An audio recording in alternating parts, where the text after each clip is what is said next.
In studying Sri Aurobindo's commentary on the Kena Upanishad, we have reached the end of chapter 12 and are beginning the 13th chapter, the parable of the gods. And this corresponds to the third part of the Kena.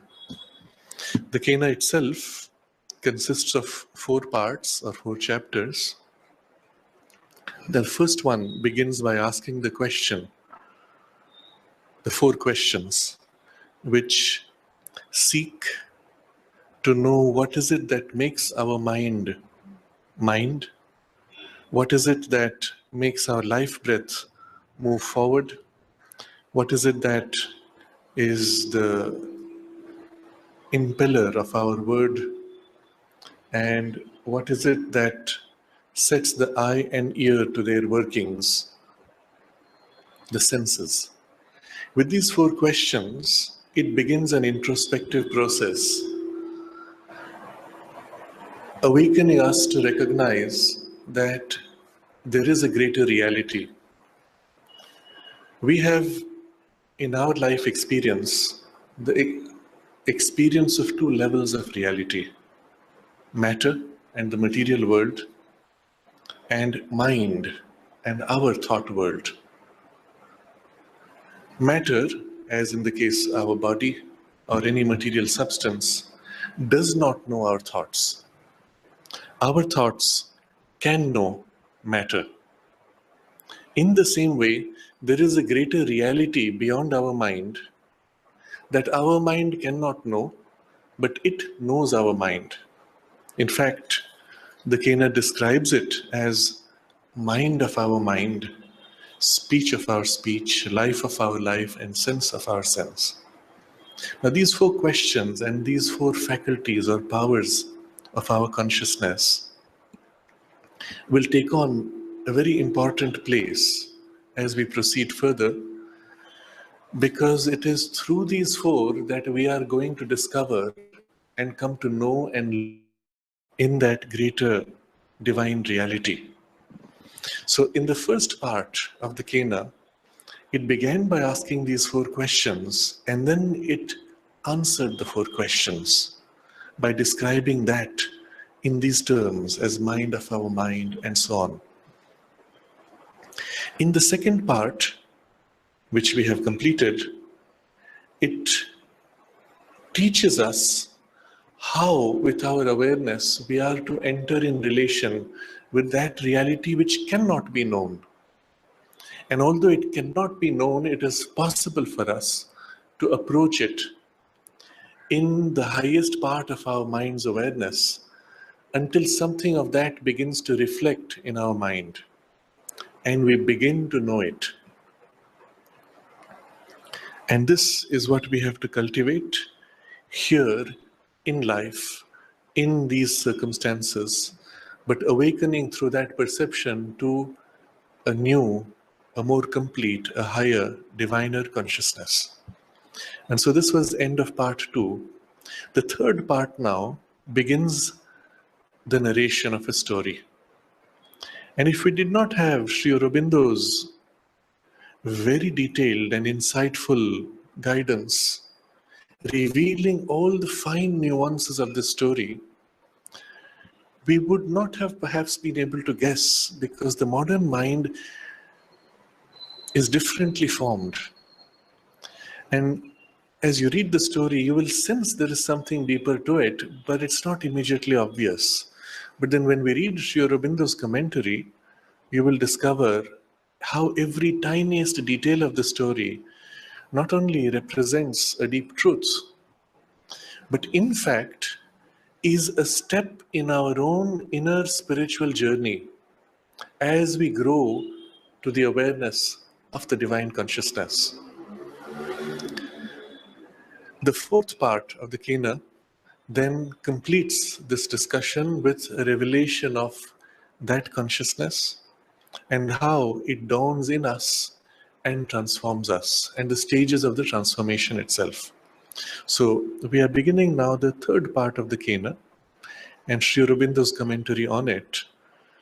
Before we read the commentary itself, we may quickly scan through the story, and it is spread out over 12 verses, somewhat repetitive in the way it is stated, and the meaning of that repetition we will appreciate as we go along.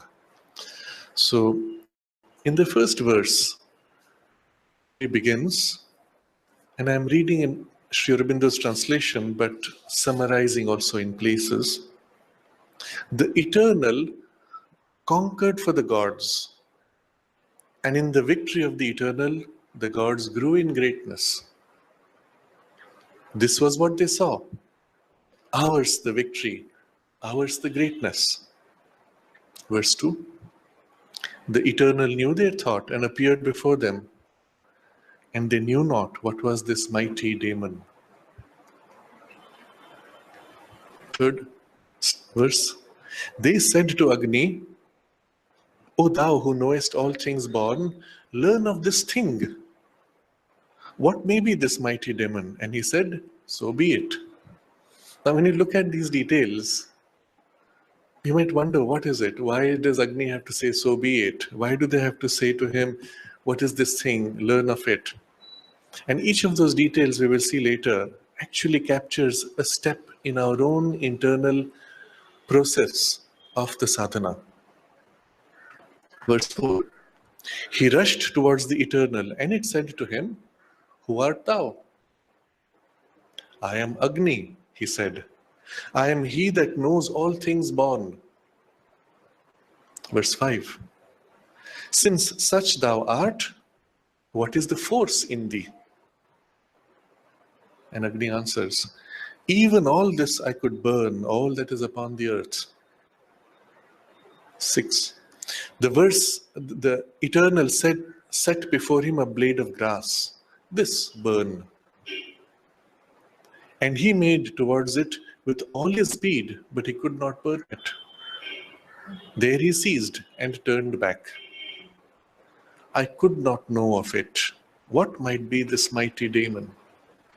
Agni says. Verse 7. Then they, the gods, said to Vayu, O Vayu, this discern, what is this mighty daemon? He said, so be it. Verse 8. He rushed upon that. It said to him, who art thou? I am Vayu, he said. And I am he that expands in the mother of things. Now, each of these details, Vayu expanding, the mother of things, all of these we will appreciate for the profundity of the knowledge which it reveals, not only of the working of the cosmos outside us, but the working within us of these powers, these cosmic powers, and how through each of these powers we can approach the eternal, what role they play, and what steps we pass through in the journey. And it's all captured in this beautiful story, simply stated.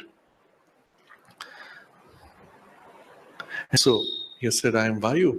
Verse 9. Since such thou art, what is the force in thee?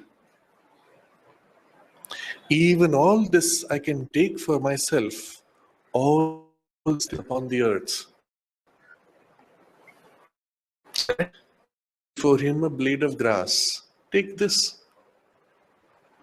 He went towards it with all his speed, and he could not take it. Even there he ceased. Even thence he returned. I could not discern of that. What is this mighty daemon? Then they said to Indra, Master of plenitudes, get thou the knowledge. What is this mighty daemon? He said, so be it. He rushed upon that. That vanished before him. I see, of the three gods who have approached, the last one, Indra alone, there is no conversation. That vanishes. Because of the nature of Indra's way of knowing. The mind, when it approaches to know that, it cannot see form. It is beyond form.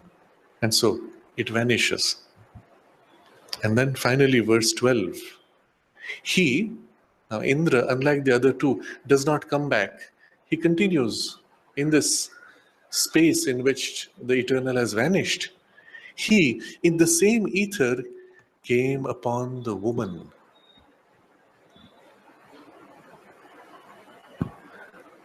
And the woman here in Sanskrit is Sri Uma Haimavati, the daughter of the snowy summits, Uma. So he, in the same ether, came upon the woman, even upon her who shines out in many forms, Uma, daughter of the snowy summits.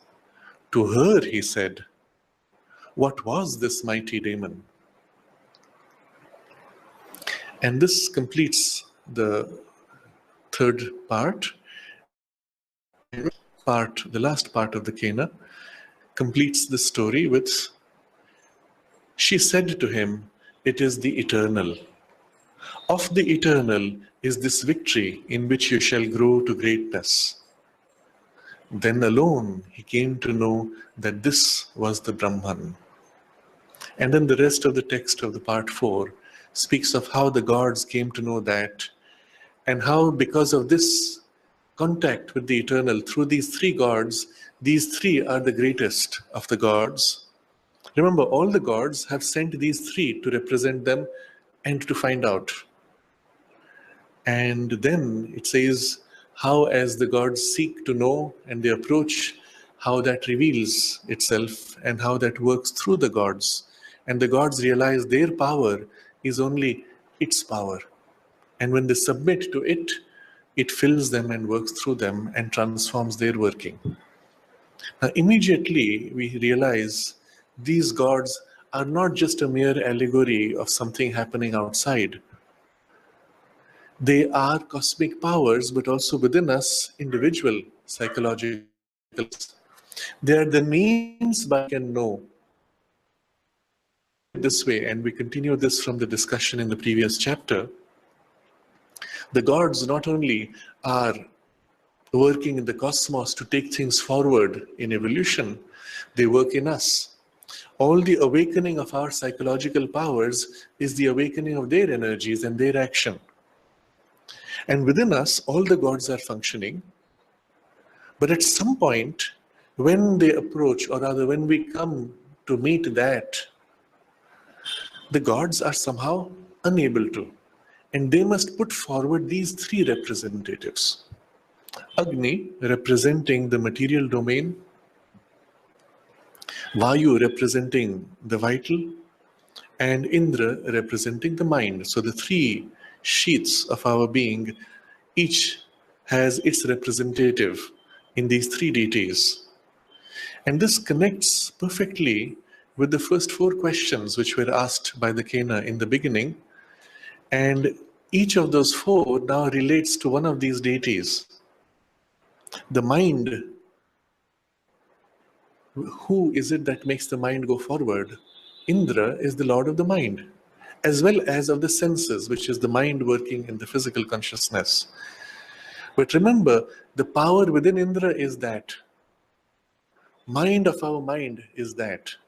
And so Indra awakening in us has developed our mind. And if Indra within us realizes that his power is of that, then through Indra we grow to know the mind of our mind, the divine supramental consciousness. Similarly, the life breath here is Vayu. And Vayu in us is increasing our life breath, but his power is life of our life. And the word that men speak is what gives form. And this formative power is Agni. It is that which has worked in us to give form. And the working of the power in Agni is that. And so speech of our speech. And you see now suddenly what began with a very simple, ordinary seeming questioning, with which we could enter in a sensory experience by introspecting what makes us think, what leads our mind, opens out now to a cosmic working of powers of the gods. And through we are relating to that. And it's as if by the intensification of the working of these cosmic powers in us, we are assisted in our evolution and awakened or led to the divine realization. And these three deities now, in the cluster of the working of the gods in us, these three are put forward as the means by which we can know or approach the divine, the Brahman, the eternal. When Agni approaches first, he cannot beyond a point. And yet he can make an approach. But beyond a point, he cannot go and must return. Although he knows all things born, when he meets something which is not born, he cannot know. Although he has all the knowledge, he cannot have the knowledge of this. And so something within us will take us as far as it can, and at some point cease and come back. And then Vayu, which can embrace all things, that cannot embrace this. It cannot blow it away. And so he also comes back, and there's a falling back. But in our consciousness, the mind, Indra, being its leader, that can go there. But when the mind approaches the eternal, it cannot see.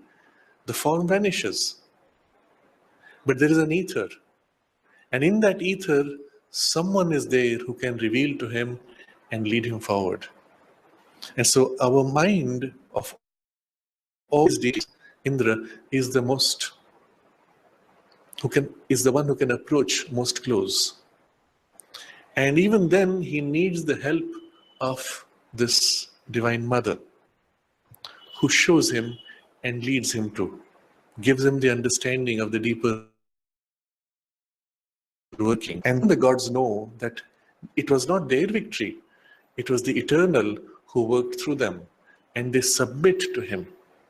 Now, all of this, in fact, describes stages of our human evolution. In the particular practice of the Vedic yoga, one consciously entered in relation with these divine powers, the gods. And in this way, in our awakening of our mind's awareness, it was the gods who grew in us. It was they who assisted in the growth of our mind. In the modern context, we are not so comfortable with that idea, but nevertheless, its truth continues. Rather, we see it more as impersonal, cosmic powers or qualities or faculties of our consciousness.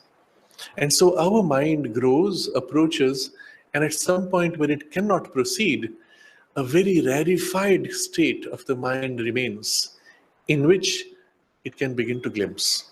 And so there's the whole process of the consciousness rising through the mind and thus knowing, and then accepting the action of that higher knowledge and power in the mind, and through all the other faculties.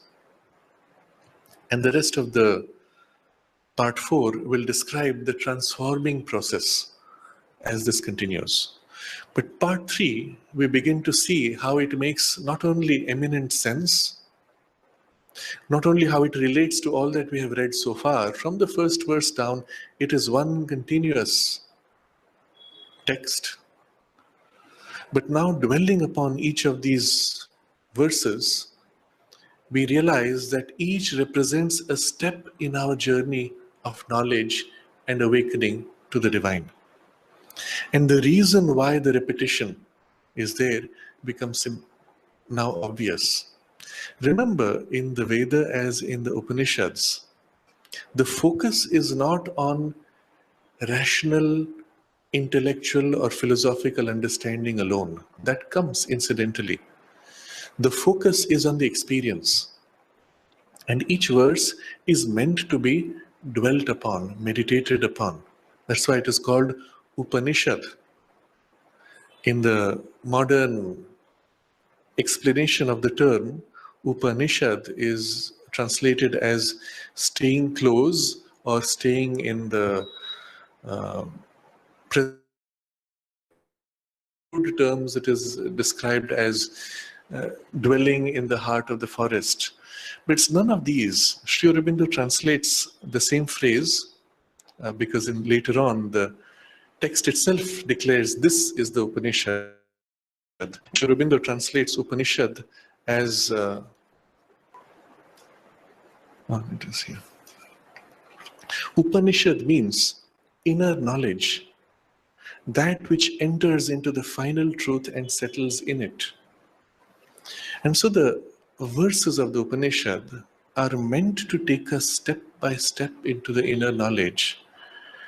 And the normal process of studying them is to dwell on their deeper meaning. And by dwelling on their deeper meaning, it's as if you open out to the experience of that deeper meaning. And so each time that there's a repetition in the text, again and again this happens, that the gods say, you please go and find out. And then Agni says, so be it. Vayu says, so be it. And similarly with Indra, it represents a certain step in the consciousness turning to know. And so each repetition is a dwelling in a different part of our consciousness. And this is the power of such a narration of the parable. You will see in many of in almost every parable in the world's history, in all the stories of the world where a parable is presented to help us to some deeper understanding, you will find this rhythm of three. This happens, then again this happens in a slightly different way, and again it happens in a slightly different way. And each time it's taking us one step deeper and one step deeper. In all the fairy tales from the European tradition, you'll find the same thing repeating 3 times. In all the stories from the Mahabharata or the Puranic tradition also, you'll find this rhythm of 3. And because each time we take a step deeper, we go further. I'm tempted to narrate what I may describe as an incident, but which can be presented also as a parable if you articulate it like this. So it goes something like this, and it's at the same time a real incident as well as a symbol of something. After many years, I met her, and she came and started describing and discussing things of life. And then I asked, how are you? And she stopped her narration and then said, well, I'm busy with these things, I'm doing this, I'm doing that. I heard her and again asked, how are you? And she stopped her narration. And then she said, well, with age, I have a few aches and pains, some problems here and there, some disturbances. And again I asked, how are you? And she stopped and became quiet and said, I'm content. I'm happy. We could take it one more step and say, again I asked, how are you? And then there was silence. And then we remained in communion in silence. So see, in the narration of the parable, the story proceeds. The listener is led step by step. From a consciousness which was completely dispersed, looking out at the world and busy with the happenings, it steps back. How are you? And what is I? And first it is my activities in life. And when again the question comes, how are you? There's the recognition, oh, this is not yet me.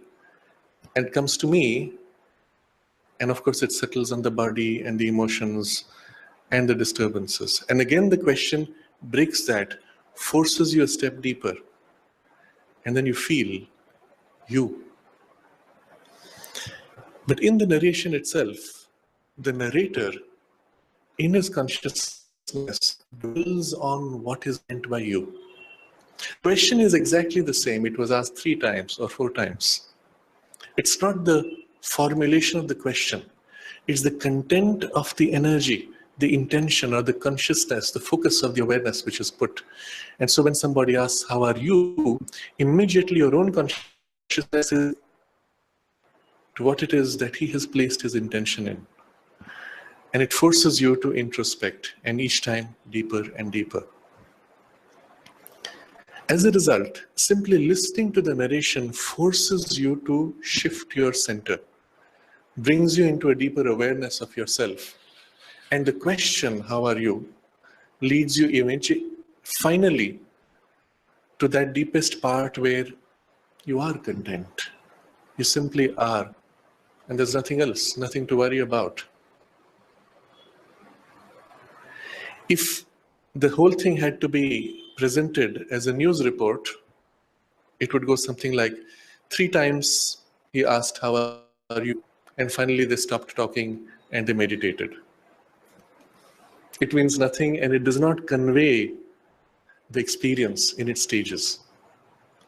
The philosophical statement would be like this. It will stay. These are the 3 deities, these represent this, they approach but they fail, and the truth is beyond them. That's a philosophical statement. It has no value for us in terms of our experience in the yoga. But when you take it in this story, the gods say, ours the victory, ours the greatness, and the eternal appears before them. And the gods don't recognize, they don't know what is this. This questioning, this sudden surprise that something appears that they do not know. How can it be?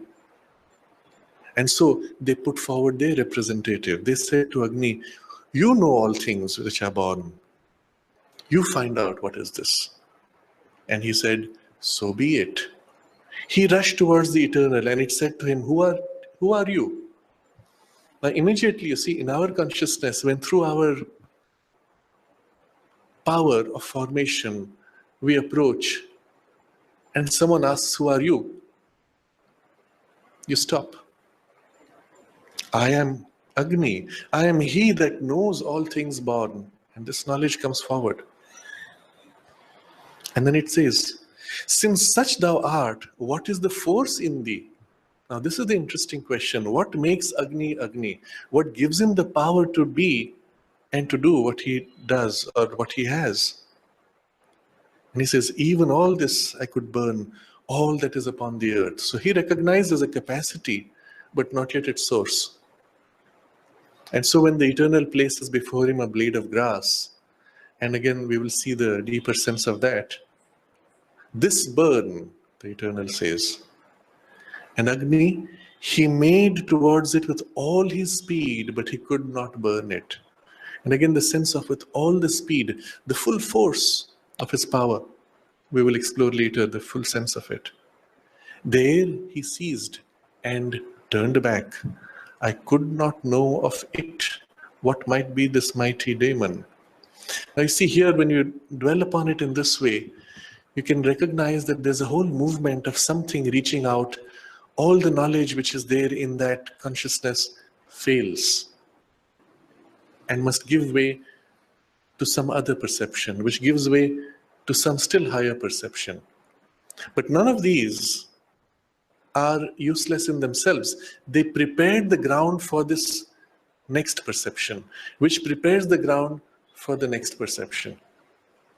So in the sequence, there is an unfolding of our powers of consciousness, each preparing the ground for the next one building on the previous and completing it in a certain sense, until the last goes as far as it can to that fine ether, where all form fades out. And it meets there something which is form. And that is Uma Haimavati, the woman, the Divine Mother.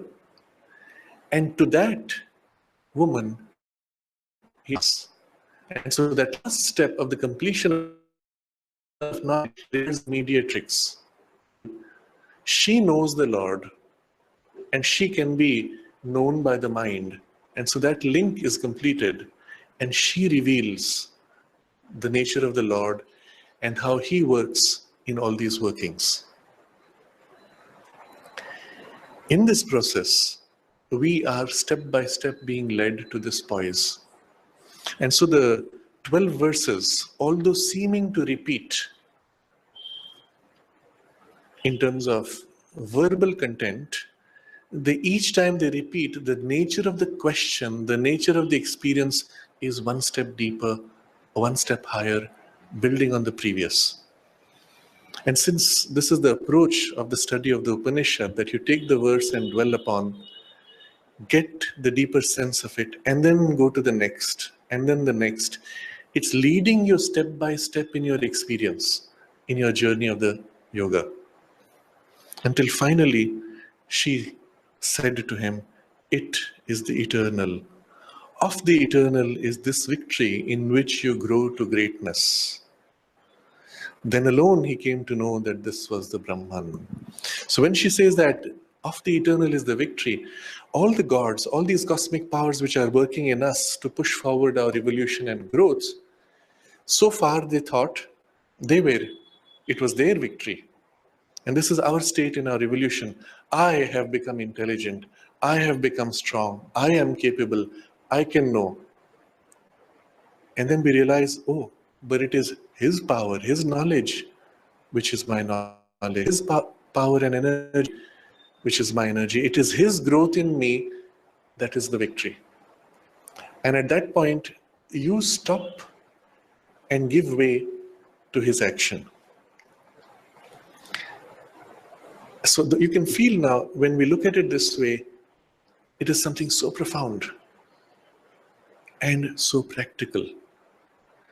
And that's why it is a parable, a story, a narration, but with a deep meaning, not just to be understood, but in which you are led into an experience. So Sri Aurobindo begins this chapter 13, the parable of the gods, continuing where we left off.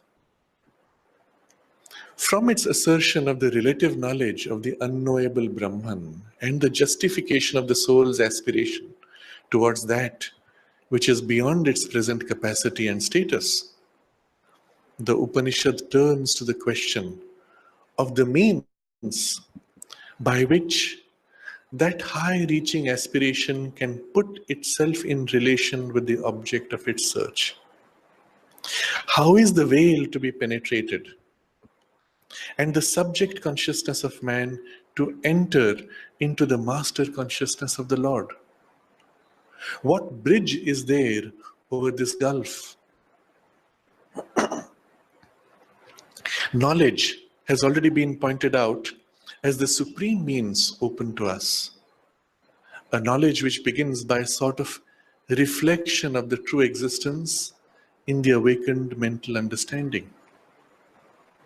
But mind is one of the gods. The light behind it is indeed the greatest of the gods, Indra. Then, an awakening of all the gods through their greatest to the essence of that which they are, the one Godhead which they represent. So all the gods awaken by bringing forward their essence, which is, by bringing forward their greatest. And that greatest turns to the essence. And that's how the link is made. By the mentality opening itself to the mind of our mind, the sense and speech also will open themselves to the sense of our sense and to the word behind our speech, and the life to the life of our life. The Upanishad proceeds to develop this consequence of its central suggestion by a striking parable or apologue. This is the full first paragraph. And it now links all that we have discussed with what is to follow. All the gods, that is, all the workings of the psychological powers in us, even as they are cosmic powers in the universe, they all come together, put forward their greatest. In the universal evolution, you can see it is the awakening of the self-aware mind. In our individual evolution, it is this mental awareness by which we are able to know. If the animal were to experience the same contact without the power of mental knowledge, it would feel something in the emotions.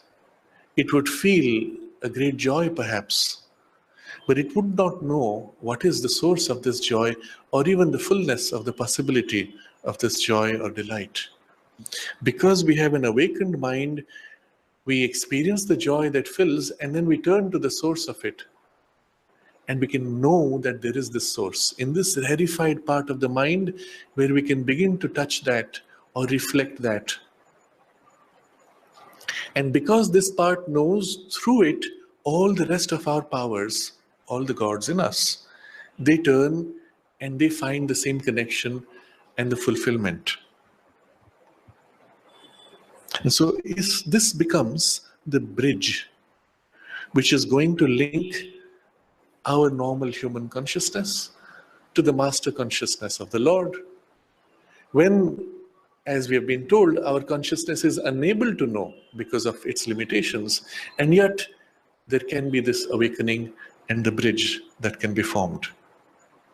The veil which was separating the two can now be rent by this effort.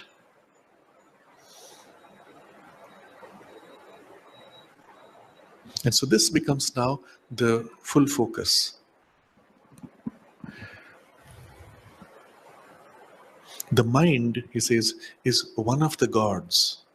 The light behind it is indeed the greatest of the gods, Indra. And so Indra is going to be the focus. It is Indra, and through Indra that this link is made in the parable. So in the commentary, Sri Aurobindo speaks of this as a striking parable. What is it that is striking in us? It goes straight to the point. It awakens in us by a sudden shock or revelation. Apologue is the word Sri Aurobindo uses, parable or apologue. Apologue is a story, symbolic, which is meant to convey a message. And in this case, you can see the story itself you could narrate to a child. And the child will understand in his own way. Here was the divine who came, and all the gods they could not defeat. And they thought they were so great, and they realized it was not their greatness. He was greater. If you go to New Delhi, there is the Akshardham temple. In the evening, they had a sound and lights show. Not sound and lights. Water fountain with sound and lights. And it's very beautifully done. The water jets, which are computer controlled, which blow different patterns, moving around, and the lights which glow out through the water. It's extremely beautiful. And at the same time, there's the laser beam which draws out images on the wall and on the water fountains. And they take, at least for the last few years, it is this story from the Kena that they present there. And it is made accessible to children, with children playing in the water fountain. And then this thing appears before them. No, they show the gods first, and then the children play on the fountain, and then they challenge the gods, and so on. The point being, it's a story which is accessible to little children in the way their mind can take it. which is we think we are so great, but the divine is greater. You grow a little older and you see it's not just us, and you realize that the gods are our powers.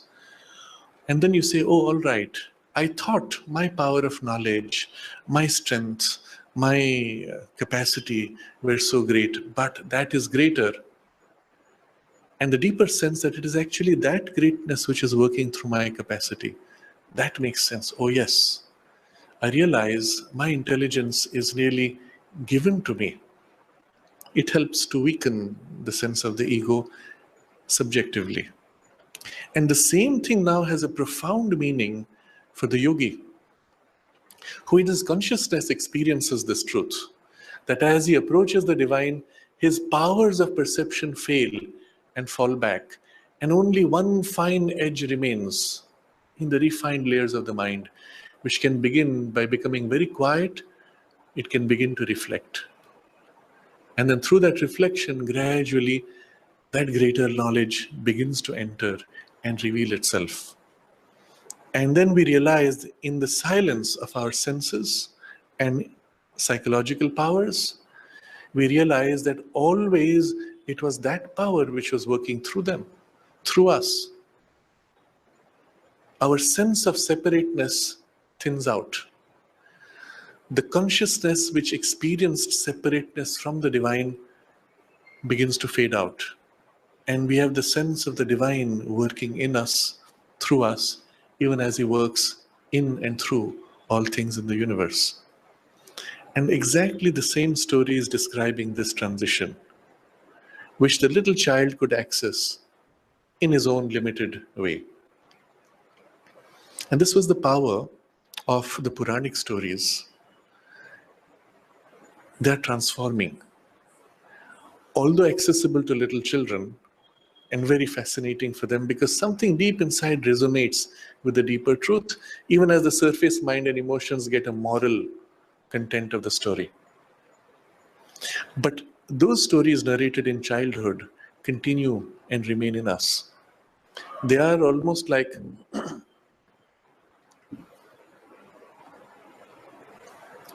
for lack of a better word, a computer virus which is inserted in the software, working behind the scenes, doing its thing quietly. And all these stories which we have heard in our childhood, they pop up every now and then. Sri Aurobindo even comments that if you have not read the Mahabharata, you cannot truly know and appreciate the framework of Indian culture. Why? Because in those narrations, in those heroic figures which come forward, you will find the archetypes. Your central personality resonates with one of them, but all of them have their resonances to parts and impulses within you. And it is as if you are the medium, the space in which the Mahabharata is taking place. And as the Mahabharata proceeds, as these events unfold, you realize this is your battle of life. Objectively, your struggle in life, but subjectively, your struggle within yourself, in your growth, in your overcoming certain tendencies by higher tendencies. In that whole journey, Sri Krishna is the divine presence within. Always present, always seen, but beginning to think. By his very presence, he triggers events and makes things happen. And he leads inevitably to that big collision, which is the great battle. And the struggles in that battle, of which the essence, the cream, is held in the Bhagavad Gita. Very practically formulated for us in the battle of life, but also in our internal struggle. And now suddenly this whole story of the Mahabharata becomes for you a literal description of your own journey of life. Although we heard those stories as children, as we grow older, those things pop up, whether consciously or subliminally, and they work behind the scenes, shaping us and lead us forward. It's the reason why you will find the stories were always of this kind, given to the little children. We do not waste time with mere ordinary detective stories and other exciting narrations which do not have this deeper spiritual or eternal value. Yes, those you can do when you have grown up, when you have time to waste. But right now, in the core formative years of your life, you give the deepest messages, which then continue through your life. And this is one of those narrations. But already it is, for our current study, we are ready to open into its deeper meaning. So Sri Aurobindo says, the Upanishad proceeds to develop this consequence of its central suggestion by a striking parable or apologue. The gods, the powers that affirm the good, the light, the joy and beauty, the strength and mastery,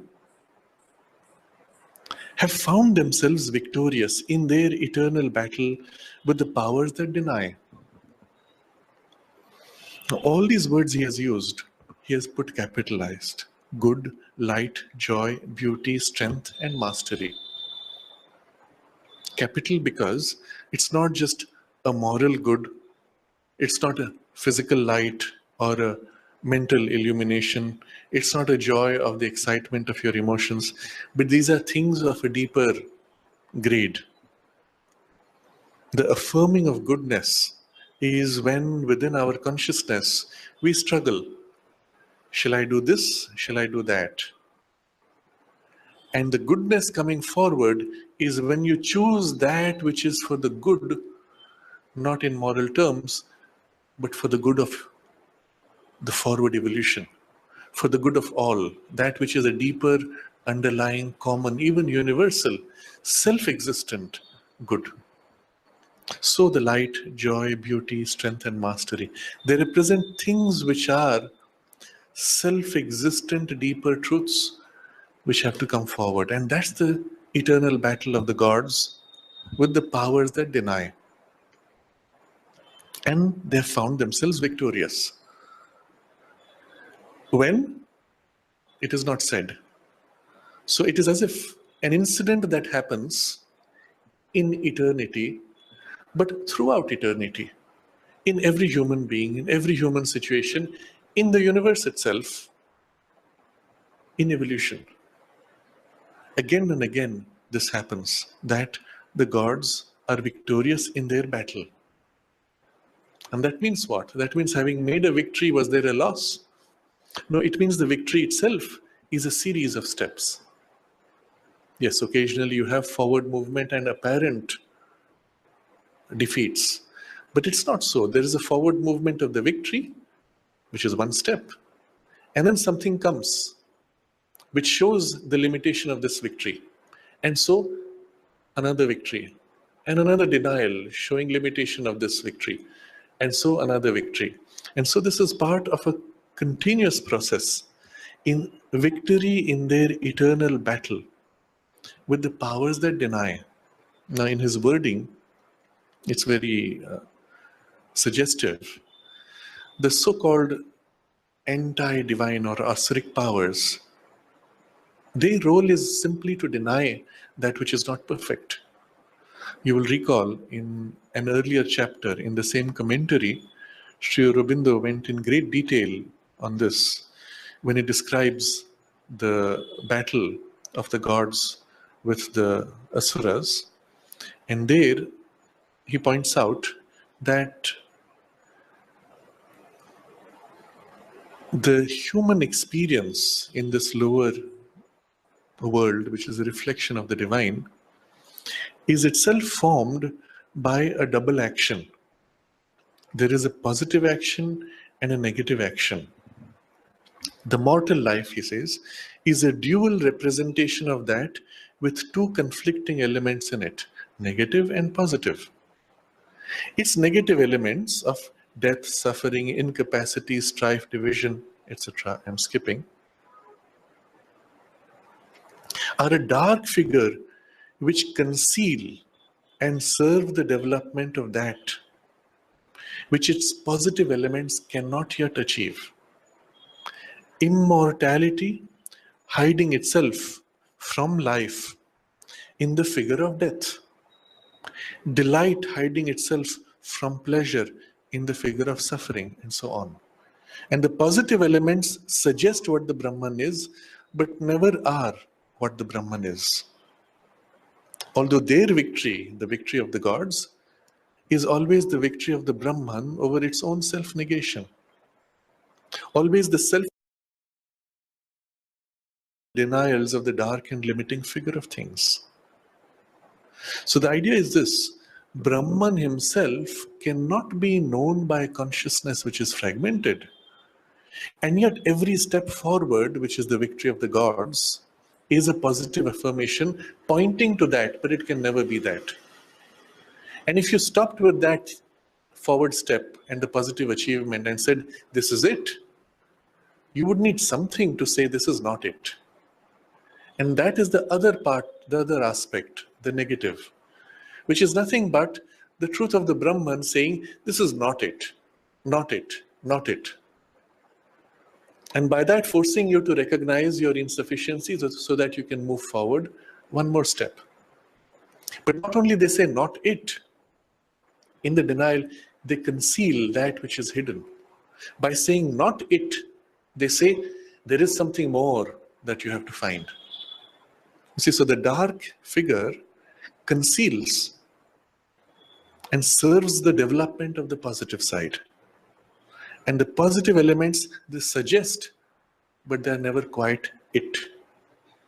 So in the Vedic vision, this double side of dark and light are not in the moral sense, as in modern terms, the religious formulation says that is good, that is bad, that is divine, that is anti-divine. It's not like that at all. The dark equally serves as much as the light. And so in the Veda, the concept is the human soul is like the baby, which is being suckled, nourished for its growth by two mothers, the bright mother and the dark mother, the day and the night. Both have to suckle if the child has to grow. The sense of the duality, which is our experience here, is not seen as something negative or bad to be abandoned. Rather, it is the way in which the child can know and grow, through which the child can grow, until it can grow sufficiently that it knows the indivisible consciousness. But as long as it lives in a finite and limited awareness, cut off from the whole, the duality exists, and both sides are needed for the growth, for the suckling.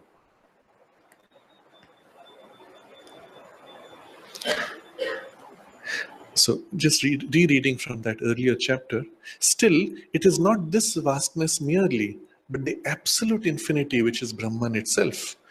And therefore within this dual figure of things, we cannot attain to ourselves our highest. We have to transcend in order to attain. And so our pursuit of the positive elements of this existence, our worship of the gods of the mind, life, sense, is only a preparatory to the real travail of the soul. And we must leave this lower Brahman and know that higher. So you can see how the role of the gods is in this, helping in this forward journey. But they serve this purpose up to a point. At some point you have to cross beyond the duality of the gods and the opposing forces to know that. And they can help you only go so far. And the parable, which we are now studying, really describes this. They have won. They have taken you as far as they could, at least for the moment. And rather than saying, this is it, we have done, the divine helps by saying, well, here is something missing. Here is something which you lack.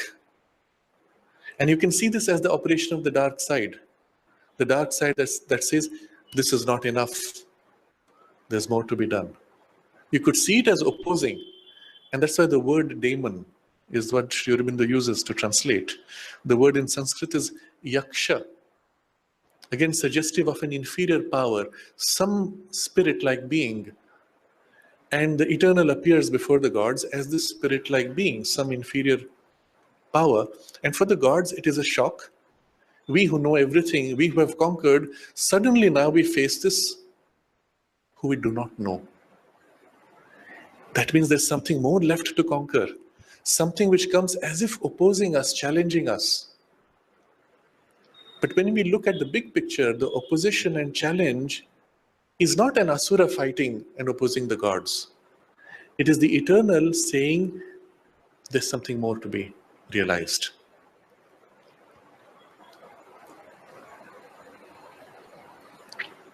So in this picture, you realize that there's nothing in the universe which is truly in that negative sense in which the religious says to be rejected or dismissed. There is only the lower consciousness and its limitation which are to be rejected in order to rise higher.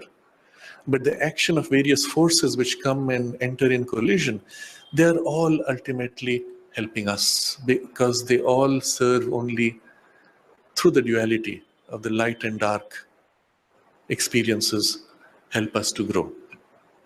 That's why equally the dark mother nourishes as the bright mother nourishes the soul. So the gods, powers that affirm the good, the light, the joy, the beauty, the strength, the mastery, have found themselves victorious. Now in this list you will find all the things which make our physical life complete and perfect. You will find all the things which we strive for in human aspiration and desire. Whatever you may desire, whatever the form of what you desire, I want more power, more knowledge, more wealth, more food, more comfort, whatever form it may take. What are you seeking inside the desire if you cut through? You're seeking the good, the light, the joy, the beauty, the strength, the mastery. I want more power. What are you seeking? The strength to be able to actualize, to be able to bring into expression whatever it is that you wish to. Mastery is really that, being able to overcome and express perfectly in spite of limitation. And in the same thing, in the same way, the joy, the beauty, the good, the light, always these are the things which are secretly our prime motivators. The lower consciousness, the lower form of desire is lower only because it does not seek directly these things. It seeks them indirectly. Even when somebody desires for what may appear to be perverse, it is only a desire to be free of convention and limitation, to find some greater freedom, which is a light. But it takes a perverse form because it feels as if it is going the other way by choice, when in fact it is only breaking out of certain limitation in order to come upon it from a greater freedom. So these are the things which the gods are affirming all the time, from the lowest to the highest. And they have found themselves victorious in their eternal battle with the powers that deny. And the powers that deny now we see now in a different way.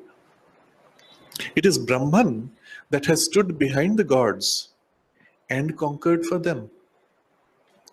The master of all who guides, the master of all who guides all, has thrown his deciding will into the balance, put down his darkened children and exalted the children of light. Now again in this formulation, you see this is the Vedic view. The children of light, the children of darkness, both are his children. There's nothing in the universe which is not his, because they're all made of him. They're all part of his consciousness. This is the nature of the Brahman. All is himself. So everybody is his children. You see this so beautifully in the mother's working and her dealings with all things, including the Asuric beings and forces. With her, they are all her children. But there is a poise of the eternal which supports this play, and in the support, he chooses where he places the balance of his will. So the master of all, and that includes the children of light and children of darkness, he is master of both. Who guides all, he is guiding both, has thrown his deciding will into the balance. So he may withdraw his will and say, all right, children, play on. And at some point he says, okay, now I put my will and affirm this. And he puts his will to put down his darkened children and exalt the children of light. That condition we call the victory of the gods. He could just as well have put his will the other way, to put down the children of light and exalt the children of darkness. It is that period that we call the Kali Yuga, where everything is as if swamped in darkness. But it serves a great purpose. At that time, the activity of these children of darkness, they break the rigidified forms which prevent the forward evolution. And so he allows that play as long as necessary, and then he shifts his will and says, all right now, and he tilts the balance in favor of the children of light. And now the reversal begins. When does it begin? When he decides. You will remember in that little booklet, can you bring that? Yoga and its objects. Sri Aurobindo describes this condition of the play. And this is when you look at it this way, you call it the Leela. It is the play. And always it is he, the master of all, who guides all. And it is his play through these different forms. And then there are times when he chooses to experience the fall and the wallowing in ignorance and incapacity and the struggle, and he enjoys that. And then there are times when he wants to enjoy the full revelation of his light and force and capacity. And Sri Aurobindo describes this in this little booklet, the Yoga and its Objects. And he says, it is the soul itself is free and only plays at being bound. And when the enjoyment of ignorance and dualities and the joy of the play of dualities of joy and grief, pleasure and pain, then the yogis withdraw from the world and he continues to play this. And when he decides that it's time now to play with the light, he wills it. And Mr. Sri Aurobindo writes, there is nothing evil in this. It is God's play. The wise man is he who recognizes this truth and knowing his freedom, yet plays out God's play, waiting for his command to change the methods of the game. So when God says, all right, now I change. And then Sri Aurobindo writes something very powerful. Sri Aurobindo writes here, the command is now. And when he says it, you can feel. And he explains how through the various cycles of evolution, God keeps for himself one country in which this highest liberating knowledge is preserved. And when he chooses to take the pleasure of ignorance, then he withdraws the knowledge in this country. And he explains, for this Chatur Yoga, at least that country is India. And so he dims the knowledge in India and puts her down into weakness and degradation, so that she may retire into herself and not interfere with this movement of his Leela. And when he wants to rise up from the mud and once again become mighty and wise and blissful, then he once more pours out the knowledge on India and raises her up so that she may give the knowledge with its necessary consequences of might, wisdom and bliss to the whole world. So in the contracted movement, the yogis retire. In the expansive movements, they come forward. And so he explains how God's Leela in man moves always in a circle. But the point being, that command is now. And so we are at one of those great cyclic transitions. See, the play which is described here of the gods and the powers that deny is happening across time, across space, eternity and infinity of the universe, but also in gigantic movements of cycles. And within each cycle are sub-cycles, within each are smaller cycles, and within each, in our own lives, we have cycles and sub-cycles. So it makes for a very complex play of the divine will. And here on a massive scale, the divine command is now. And immediately the shift begins. And there is the affirming of the powers of the gods. There is this shift taking place. And he describes it as, the master of all who guides all has thrown his deciding will into the balance, put down his darkened children and exalted the children of light. It is this victory of the master of all. In this victory of the master of all the gods, this victory of the master of all, the gods are conscious of a mighty development of themselves, a splendid efflorescence of their greatness in man, their joy, their light, their glory, their power and pleasure. But they are not yet conscious that it is his will that has done this. So they think, we have become victorious. But notice, in this whole description, he has thrown in the word in man. Meaning within us, this is happening. And the suggestion here is, not only are we to see this text in the larger working of the play of the gods, but equally within us. When in us there is this efflorescence and growth of strength and knowledge and light, instead of saying, now we have grown, we have to realize his will, his light, his strength is growing in us. And that's the correction that we are being led to. But first, we seize that growth and say, now I'm awake, now I'm strong, now I'm conscious, now I'm intelligent, now I'm capable, now I have overcome. And this is the first action, instinct in us. And it's fine. We should not deny that. We accept this also as a first step to affirm and to fix what has been achieved. And Sri Aurobindo says, but their vision is as yet sealed to their own deeper truths. They know of themselves. They know not the eternal. They know the Godheads. They do not know God. And this is our condition. Our vision is sealed. It's not a crime. It's not something to blame. It is just a first step. And there's something more to be done. That vision has to be unsealed. Therefore, they see the victory as their own, the greatness as their own. And at that point, the divine comes forward and says, now I will help you to grow beyond this limitation. So we pause here. We have before us the larger vision of the sense of the play, of the powers of light, the powers of darkness, the gods and the demons and their struggle in the cosmos, within us. We have within us now the victory of the gods, and the gods having organized their victory, something is missing. Something more has to be done.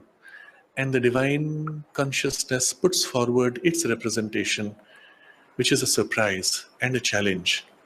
And now we have to make the effort to know, to go beyond our sufficiency towards that which we do not yet know. And so the first verse of third part, the eternal conquered for the gods, and in the victory of the eternal, the gods grew to greatness.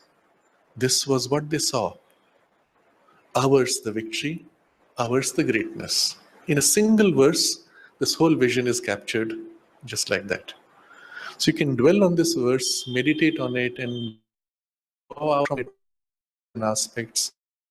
And you will find your whole perspective of life will change, and your sense of your own journey, of your life and sadhana and your personal growth. The whole perspective changes. Just this one verse with this big background. And the next verse we will take up next time.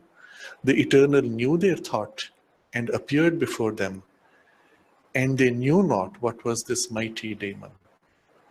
Suddenly you realize with all we have, something remains which is far greater, unknowable. And so the effort to know begins. We'll continue this next Sunday.